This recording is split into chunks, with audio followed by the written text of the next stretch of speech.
Hello everyone, आपके अपने YouTube channel में आपका स्वागत है। तो आज आप लोगों के लिए क्लास 8वीं के मैथ्स का एक्सरसाइज 14.1 का द्विविमीय आकृति 2D का क्षेत्रफल का तीसरा भाग लेकर आए हैं। तो ये तीसरा भाग का ये रहा आप लोगों का पहला प्रश्न। लिखा हुआ है, एक 30 मीटर वर्गाकार पार्क के बगीचे में स्थित दो रास्ते एक दूसरे को लंबवत काटती है और एक रास्ते की चौड़ाई 2 मीटर तथा दूसरे रास्ते की चौड़ाई 3 मीटर हो तो पार्क के शीर्ष भाग का क्षेत्रफल ज्ञात कीजिए। जो आप लोगों को यहाँ पर आकृति में दिखाया गया है कि ये वर्गाकार पार्क है जिसकी लंबाई कितना है 30 मीटर है और पहला रास्ता का चौड़ाई कितना है 2 मीटर और दूसरा रास्ता का चौड़ाई कितना है 3 मीटर। तो शेष भाग का यानी इस पार्क के शेष भाग का क्षेत्रफल निकालना है। जो ये शेष बच गया है, ठीक है, तो इस भाग का क्या करना है, क्षेत्रफल ज्ञात करना है। तो चलिए दोस्तों, आप लोग वीडियो पर बने रहिए। तो इस प्रश्न को हल करते हैं।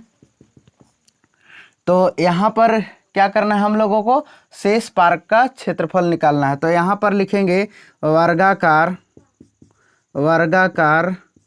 पार्क के शेष भाग का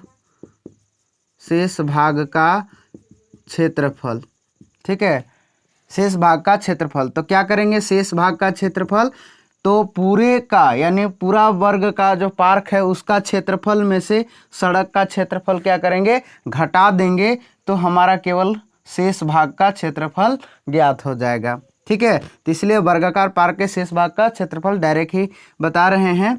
तो सबसे पहले क्या करेंगे, वर्गाकार पार्क का क्षेत्रफल निकालेंगे। तो वर्गाकार पार्क का क्षेत्रफल माइनस सड़क का क्षेत्रफल, यहाँ पर लिखेंगे सड़क का क्षेत्रफल, यानी पूरे में से क्षेत्रफल में से क्या करेंगे, सड़क का क्षेत्रफल घटा देंगे तो शेष भाग का क्षेत्रफल ज्ञात होगा। तो वर्गाकार पार्क कैसा है, तो वर्ग का आकार का है तो इसकी लंबाई कितना है 30 है। तो वर्ग का इस क्षेत्रफल क्या होता है, भुजा स्क्वायर। तो 3 तो वर्गाकार पार्क का क्षेत्रफल क्या होता है, भुजा स्क्वायर। तो 30 का स्क्वायर हो जाएगा। फिर माइनस अब सड़क का क्षेत्रफल में से, तो सड़क 2 गो यहाँ पर है, एक इधर का है एक इधर का है, ठीक है ना। तो क्या करेंगे, पूरे लंबाई कितना है 30 मीटर है और चौड़ाई कितना है 3 मीटर है। तो 3 मीटर वाला को सबसे निकालते हैं पहले। तो 30 गुने 3 कर देंगे, ठीक है।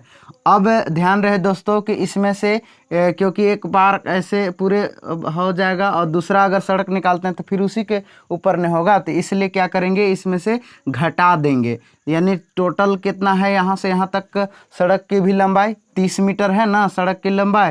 तो 30 में से क्या करेंगे, ये 3 मीटर घटा देंगे तो कितना हो जाएगा 27। तो यहाँ प्लस कर देंगे 27 गुने दूसर का सड़क का लंबाई कितना है 2। तो इस तरह से कर देंगे।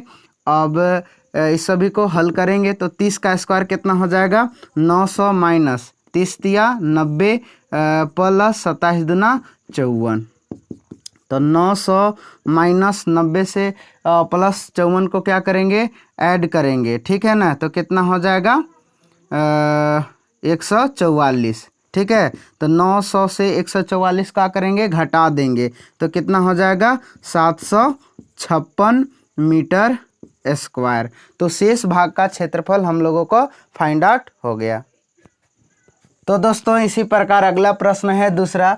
एक टाइल जिसकी माप 10 सेंटीमीटर इंटू 12 सेंटीमीटर है, 3 मीटर इंटू 4 मीटर की दीवार में ऐसे कितने टाइल लगेंगे। यदि एक टाइल की कीमत 2 रुपये है तो कुल खर्च ज्ञात कीजिए। तो समझेंगे कि एक टाइल की माप है कितना है 10 बाई 12 सेंटीमीटर का और दीवार की माप है 3 बाई 4 मीटर का।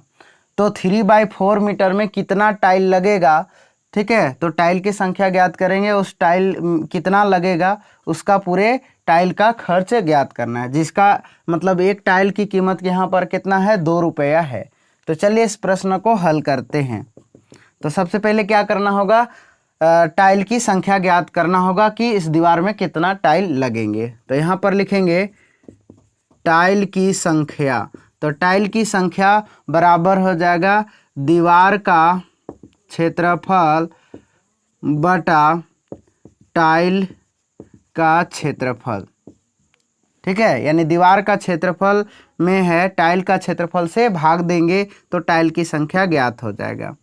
तो यहाँ पर देखिए दीवार का क्षेत्रफल क्या में है, मीटर में है, तो इसको क्या करना होगा, हमें सेंटीमीटर में बदलना होगा। क्यों? क्योंकि टाइल की माप क्या है, सेंटीमीटर में है। तो दीवार का क्षेत्रफल तो 3 मीटर है और 4 मीटर है, तो उसको सेंटीमीटर में बदलेंगे तो यहाँ पर हो जाएगा 300 सेंटीमीटर और 400 सेंटीमीटर। क्योंकि लंबाई चौड़ाई में है तो आयत का क्षेत्रफल के अनुसार से बनेगा, क्योंकि दीवार का क्षेत्रफल और टाइल के क्षेत्रफल आयताकार में है, तो इस तरह से गुना कर देंगे। और टाइल की माप कितना है, 10/12 का है ना, इस तरह से। अब 10 से डिवाइड कर दीजिए कोनों को भी, 300 को या 400 को। तो चलिए 400 का डिवाइड करते हैं तो कितना हो जाएगा, 1 0 कटेगा तो यहाँ हो जाएगा 40, ठीक है। अब इसको 12 को डिवाइड करेंगे 3 से, तो 3 चौके 12, फिर ये 3 से डिवाइड होगा तो 100 तिया कितना हो जाएगा, 300। फिर 4 से डिवाइड कर दीजिए तो 10 चौका कितना हो जाएगा, 40। तो 100 से 10 में गुना करेंगे तो कितना हो जाएगा, 1000 टाइलें, ठीक है। यानी टाइल की संख्या कितना आ गया यहाँ पर, 1000 टाइल। अब यहाँ पर टाइल का खर्च निकालना है, ठीक है। इस दीवार में तो कितना टाइल लगेगा, 1000 टाइल, ठीक है। तो यहाँ पर लिखेंगे चूँकि एक टाइल की कीमत 2 रुपया है, कितना है, 2 रुपया है, तो इसलिए कितना टाइल लगा दीवार में, 1000 टाइल। तो 1000 टाइल की कीमत हो जाएगा 2 गुने 1000, तो 2000 रुपया, ठीक है, क्योंकि टाइल 1000 लगा। तो ठीक है दोस्तों, बस इतना ही। अगर ये वीडियो आप लोगों को अच्छा लगे तो ज़रूर लाइक कीजिए और अपने दोस्तों के पास शेयर कीजिए। अगर आप मेरे यूट्यूब चैनल में नए हैं तो इस चैनल को ज़रूर सब्सक्राइब कीजिए और बेल आइकन की घंटी को प्रेस कीजिए, ताकि इसी तरह से आपको नए नए वीडियो मिलते रहे। धन्यवाद।